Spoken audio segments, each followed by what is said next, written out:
know how to change that. Ah, well. Dune was amazing. Dune was absolutely amazing. I shared a post today from the creator of Metal Gear Solid. He said kind of the same thing I said, where I was like, this is cinema. This is a movie. This is what movies should be. And watching that in theaters, I was just like, chef's kiss. Chef's kiss. I won't spoil anything, by the way, so you guys are safe. If I'm to critique the movie, I had two, and I did post that on Instagram. So if you want to read my little blurb, you can go over there, but I'll explain it now. The two critiques of Dune are in the first one. Oh, sorry. The first thing. This will be a spoiler, I guess, if you didn't see the first movie, right? So bear with me here. But in the first movie, we established that Paul is like I'll make some comparisons here. Paul is the like Luke Skywalker of the story, right? He's the chosen one type character. He's the King Arthur, if you would.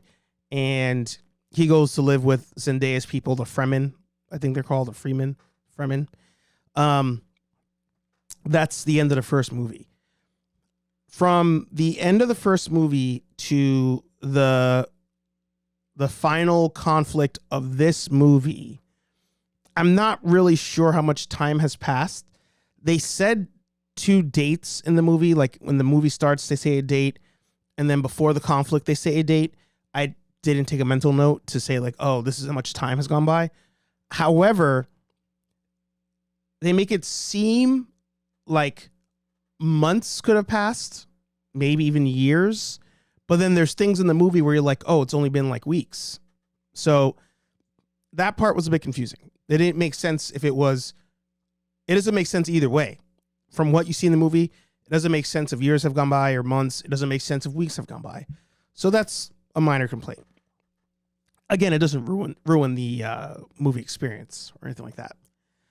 Number two, I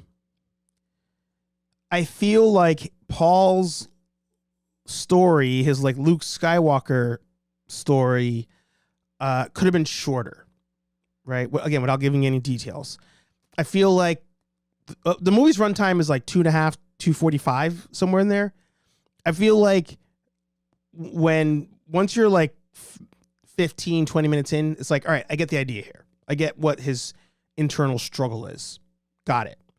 And I feel like they could have shortened that, and we could have had even maybe more action in the movie, a shorter movie.